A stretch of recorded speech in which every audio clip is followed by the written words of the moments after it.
Assalamualaikum warahmatullahi wabarakatuh. Perkenalkan, nama saya Lina Siroyah, NIM 1117020.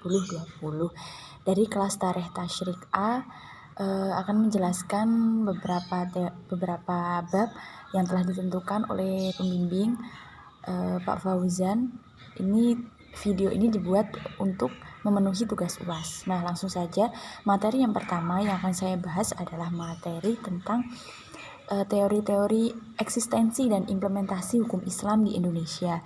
Jadi ada 4 teori di sini. Pertama ada teori kredo atau teori syahdah, kedua ada teori receptio in complexo, ketiga ada teori resepsi, dan keempat ada teori receptio a contractio. Teori pertama, teori kredo atau teori syahdah.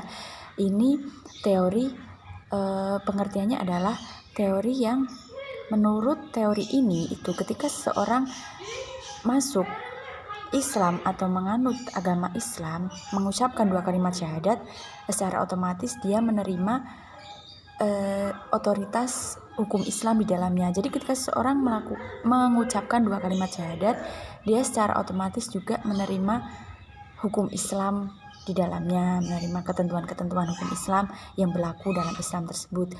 Kemudian kedua ada teori receptio in complexo, digagas oleh Van den Berg. Ini menurut Van den Berg, teori ini itu teori orang Islam, masyarakat Muslim di Indonesia yang menganut agama Islam itu meresapi hukum-hukum Islam.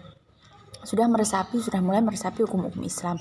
Salah satunya yaitu terbukti dari ketika ada seorang pribumi Muslim itu terjadi sengketa waris antara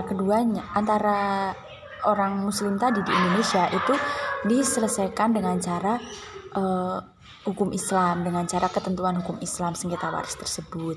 Itu menurut Van den Berg. Kemudian ketiga ada teori resepsi. Teori resepsi ini digagas oleh Snokhoglunje. Di sini ada unsur politik. Jadi Snokhoglunje itu berpendapat bahwa ketika masyarakat Muslim Indonesia diberi kebebasan seutuhnya untuk beribadah, untuk melakukan ibadah mereka sebebas-bebasnya, itu mereka akan beranggapan bahwa bahwa orang Belanda ini sudah mulai menerima keberadaan agama Islam dan keberadaan hukum Islam di Indonesia seperti itu.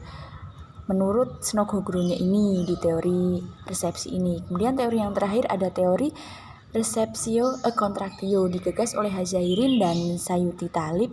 Ini kebalikan dari teori resepsi. Jadi menurut Sayuti Talib dan Hadzairin,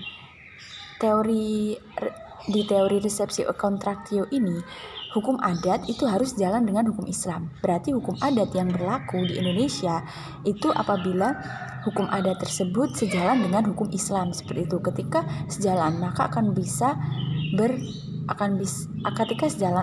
berlaku hukum adat tersebut di bawah naungan hukum Islam tersebut. Nah, tentunya untuk masyarakat Muslim di Indonesia.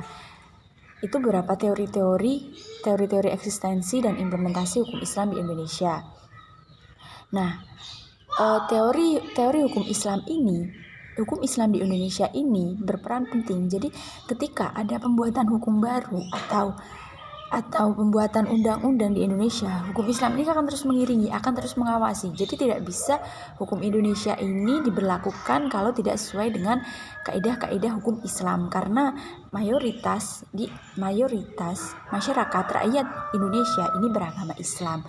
Jadi harus sesuai, harus berjalan beriringan, harus mengawasi seperti itu. Perannya penting hukum Islam ini. Merupakan hukum yuridis juga, disahkan oleh negara, hukum nasional juga. Jadi mereka akan terus beriringan dan hukum Islam akan terus mengawasi perkembangan hukum baru, undang-undang baru di Indonesia seperti itu. Seperti apa perkembangannya, apabila sesuai ya dilanjutkan, bisa apabila tidak sesuai akan dikoreksi oleh hukum Islam seperti itu. Terima kasih yang sudah menyaksikan video dari saya. Wassalamualaikum warahmatullahi wabarakatuh.